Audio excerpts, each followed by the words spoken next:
telur omega ini istilahnya masih awam, apalagi orang yang kelas menengah bawah. Itu alah teluran paling sama aja, digoreng, direbus juga pasti hasilnya namanya telur. Tapi kalau untuk kalangan orang yang menengah ke atas, itu saya yakin sudah banyak yang tahu apa itu telur omega, terus nutrisi dan khasiatnya itu apa saja, saya yakin.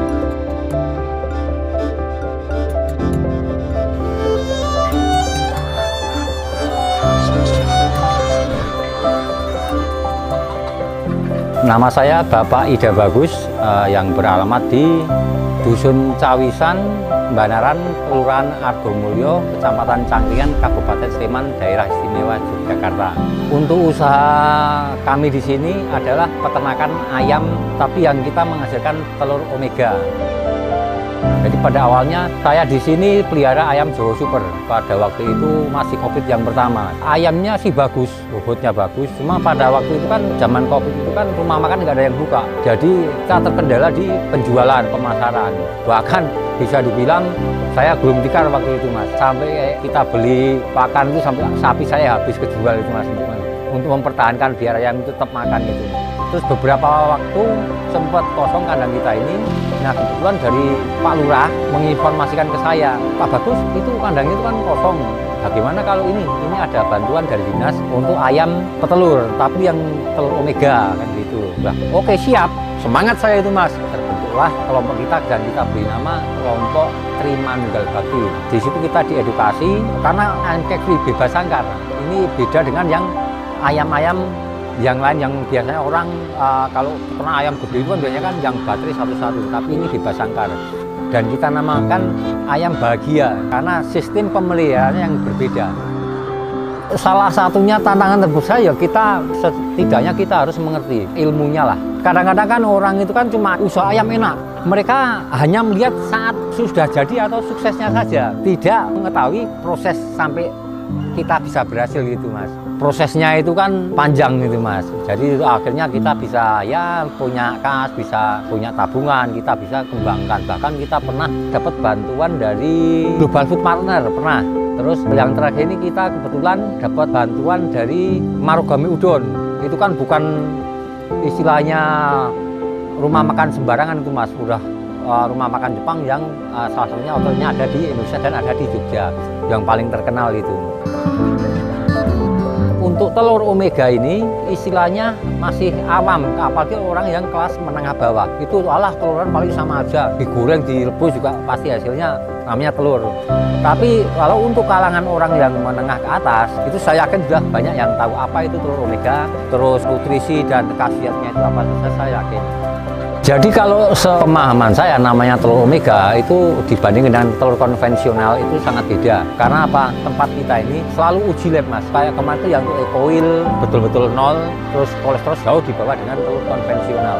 Wah kalau anaknya itu masih kecil, dikasih telur ini, saya jamin nanti cerdas. Terus kedua, itu bukan hanya untuk anak kecil saja, itu untuk orang yang mungkin habis operasi, orang-orang tua. Bahkan ini pengalaman yang pernah saya ini, anak kecil yang biasanya tidak suka telur, bahkan ada yang alergi telur, kadang ada yang makan telur suka bintitan, timbulan gitu kan. Dikasih telur ini saya yakin tidak akan timbul itu penyakit seperti itu. Jadi kalau untuk telur omega itu biasanya kuningnya nanti warnanya oranye, terus kekentalannya juga kental, di sendok pun nggak akan pecah. Terus putihnya juga itu nanti ada beberapa lapis, ada yang kental, terus ada yang cair encer seperti telur biasa itu. Jika pecah itu dibuka, telur yang konvensional yang dijual biasanya kadang langsung ambiar pecah itu. Tapi kalau telur kita ini, enggak. Terus kedua, untuk cangkangnya ini lebih tebal. Misalkan disimpan di dalam kulkas, akan jauh lebih tahan lama. Itu masalah harga, kalau kita selalu standar mas. Jadi nggak naik turun. Dari dulu kita jual per kilonya 32 dari awal itu. Bahkan sampai telur konvensional itu harga di atas 32.000, kan pernah.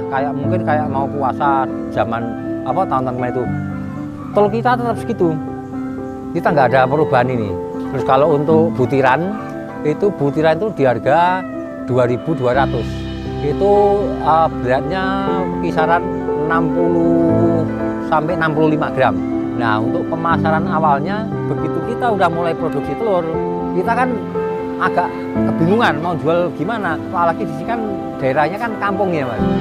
Jadi pada awalnya kita memang membuat suatu komitmen gini, untuk anggota kelompok wajib beli telur, salah satunya itu. Kedua, setiap anggota kelompok wajib memasarkan.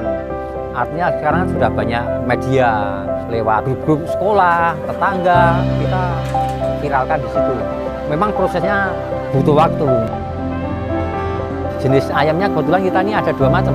Jenisnya Isabron, satu lagi jenisnya Lohman.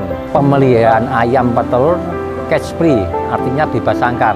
Jadi sistem pemeliharaannya yang berbeda. Kalau untuk ayam konvensional biasanya kan yang baterai itu kan, kalau kita enggak, kita umbar.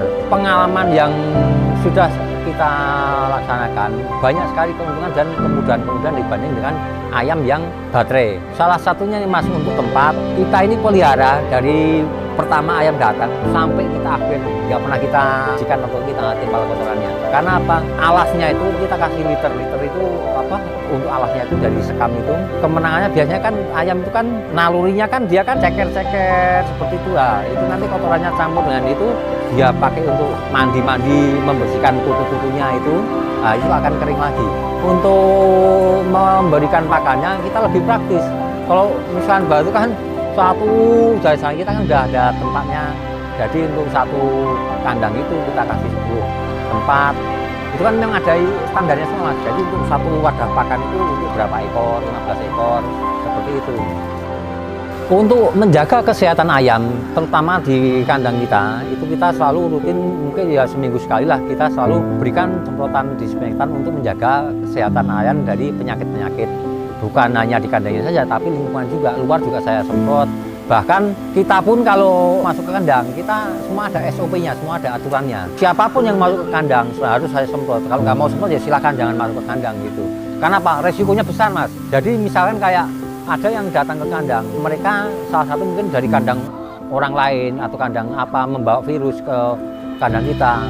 Itu sangat cepat sekali nanti penyebarannya. Makanya memang betul-betul kita untuk keamanan kita betul-betul laksanakan. Dan kita selalu tegaskan ke kelompok kita, pokoknya untuk kebersihan, keamanan ayam dan kandang, kita harus tetap biosecurity, kita harus tetap jalankan. Masalah penyakit sampai saat ini ya alhamdulillah, karena kita selalu pegang biosecurity, terutama di kandang itu. Memang pernah kita mengalami suatu penyakit, salah satunya waktu itu yang pernah kita alami senot itu yang matanya bengkak-bengkak itu. Cuma pada waktu itu ya kita konfirmasi, saya dikasih obat ini begitu. Cuma kita punya pengalaman tersendiri. Kita semprot aja disinfektan semuanya badannya, terus kita jemur Mas. Dan alhamdulillah banyak yang sembuh waktu itu. Kalau ada ayam misalnya yang sakit atau yang istilahnya kok beda dengan hari-hari biasanya, kita sendirikan Mas, kita ambil, kita masukkan ke kandang karantina. Bila kita rawat, begitu sudah kelihatan sehat, kita kembalikan ke kandang lagi gitu. Ya, saya hanya berpesan kepada apalagi generasi muda terutama nggih, kita mau maju, kita mau tergantung dari diri kita sendiri. Tidak ada, saya ini sudah berkali-kali gagal. Saya main kayu gagal, peternak ayam jober gagal, ayam pejantan gagal, tapi saya tidak patah semangat. Dan mudah-mudahan nomor satu punya semangat dulu, timbulkan kecintaan, kebahagiaan. Kalau kita ini udah bekerja dengan senang dan bahagia, saya yakin nanti hasilnya juga akan sesuai dengan yang diharapkan. Jangan bosan-bosan, kegagalan adalah kesuksesan yang tertunda. Jangan sekali gagal kita takut nggak ada ceritanya. Di diri saya nggak ada kayak gitu.